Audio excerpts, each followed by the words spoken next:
Dans cette vidéo, je vais vous montrer comment créer un exercice avec des objets qui se déplacent. Donc les outils que nous allons utiliser seront le texte, plus une fonction dans la boîte de texte qui s'appelle diviser la phrase en mots.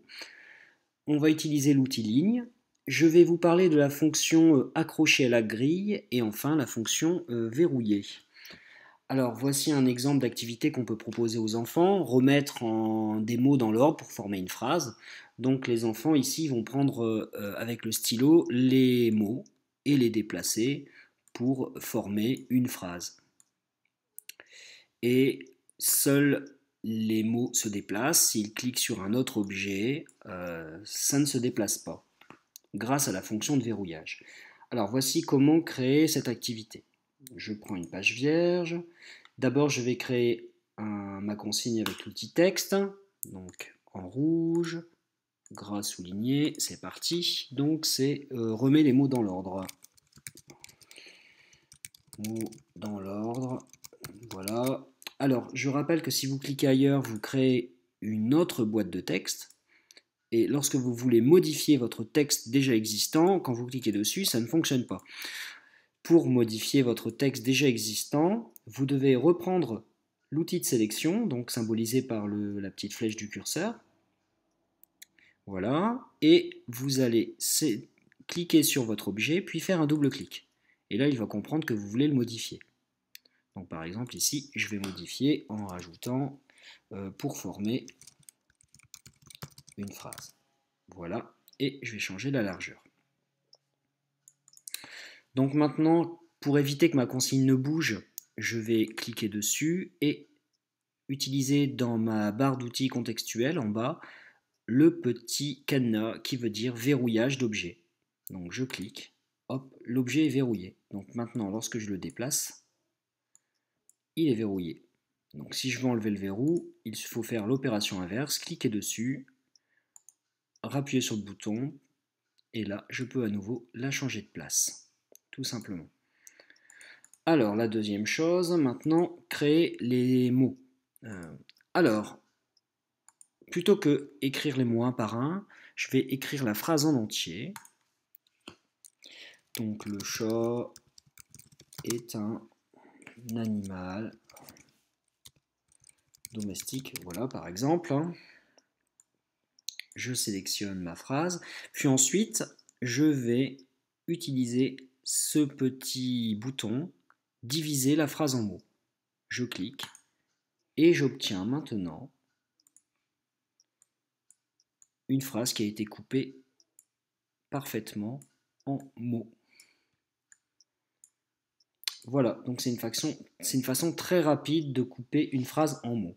Par contre, si vous voulez faire un découpage, mais cette fois-ci en groupe de mots, là vous allez devoir le faire manuellement.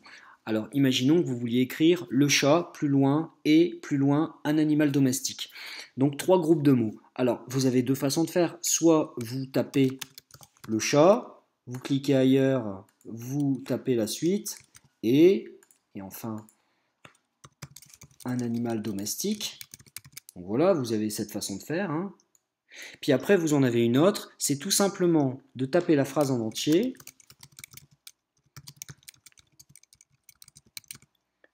Voilà. Puis ensuite de sélectionner des groupes de mots. Alors pour sélectionner, vous laissez votre bouton gauche enfoncé, vous glissez.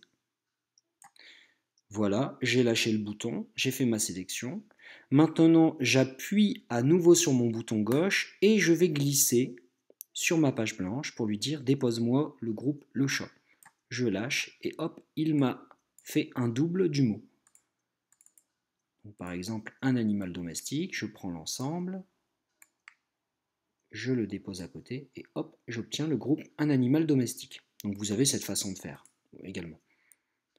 Voilà, donc dernière chose concernant le texte.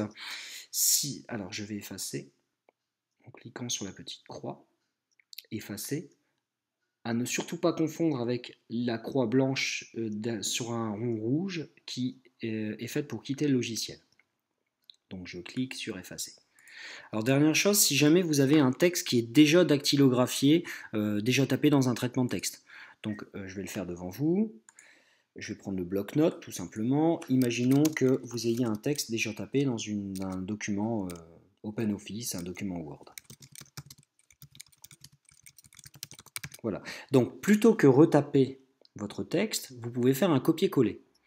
Alors le copier-coller fonctionne, seulement il y a une petite astuce à connaître. Quand vous cliquez sur votre bouton droit, vous avez bien le menu contextuel qui apparaît. Vous allez pouvoir faire un copier. Le problème, c'est que quand vous allez vous retrouver sur le logiciel, quand vous allez cliquer sur le bouton droit, il ne se passe rien. Tout simplement parce que dans le logiciel, on a désactivé le clic droit. Cependant, vous allez pouvoir quand même faire un coller. Tout simplement en utilisant ce petit raccourci coller en bas.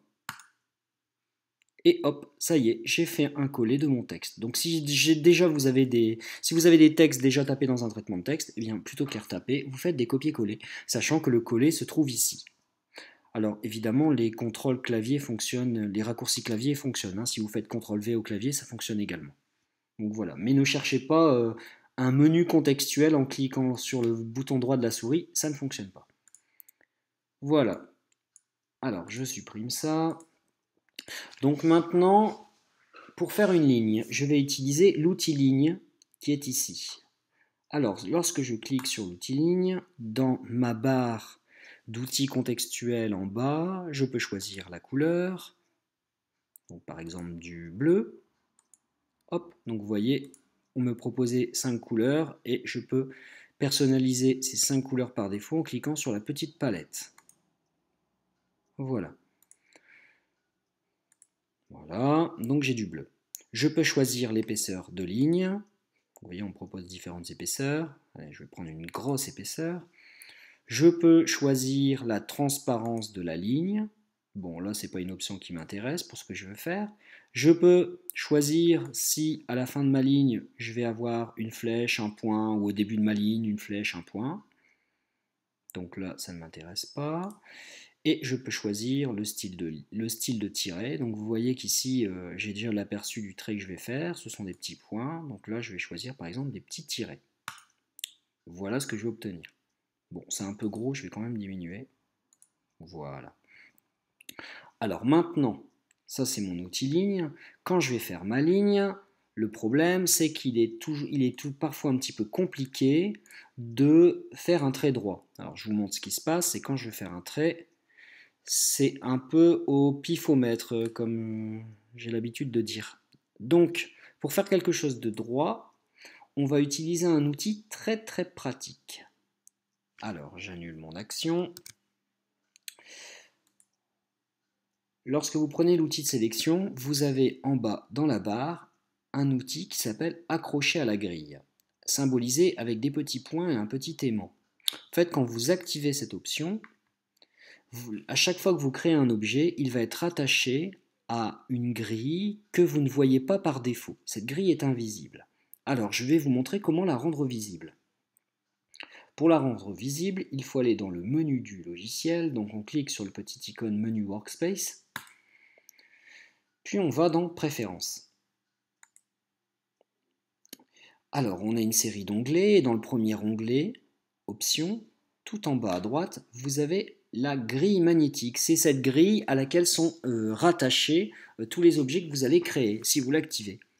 Alors, on peut régler l'espacement des pixels, donc les points, et vous avez une option visible. Donc, je coche visible, je clique sur OK. Alors, parfois, quand vous cliquez sur visible, elle n'apparaît pas. C'est un petit bug du logiciel. À ce moment-là, vous revenez sur la page en arrière. Hop. Vous voyez, là, elle vient d'apparaître et je reviens sur la page sur laquelle j'étais. Donc parfois, il suffit juste de passer d'une page à l'autre pour que la grille s'active. C'est un petit bug. Bon, je pense que ça sera corrigé dans les prochaines mises à jour. Alors vous voyez, donc là, on voit la grille dont je parlais, avec ces petits points. Donc, quand j'active cette option, à chaque fois que je vais créer un trait, ça va être automatiquement rattaché à un point. Donc, démonstration, je prends l'outil ligne. Je vais faire exprès de cliquer bien au milieu. Hop, vous voyez, ça a été rattaché à un point. Et si je m'arrête, je ne peux pas m'arrêter entre deux points. Vous voyez? Maintenant, je vais prendre l'outil de sélection, je vais enlever le cadenas et je vais refaire la même chose. Vous allez voir que l'accrochage n'est plus automatique. Donc là, je suis libre de faire exactement ce que je veux. Par contre, je n'ai pas l'assurance d'avoir un trait parfaitement droit. Donc un peu, là c'est au pifomètre. Voilà. Donc, lorsque vous créez des lignes ou vous voulez aligner correctement des objets par rapport aux autres, pensez à utiliser ce cadenas, enfin cet aimant.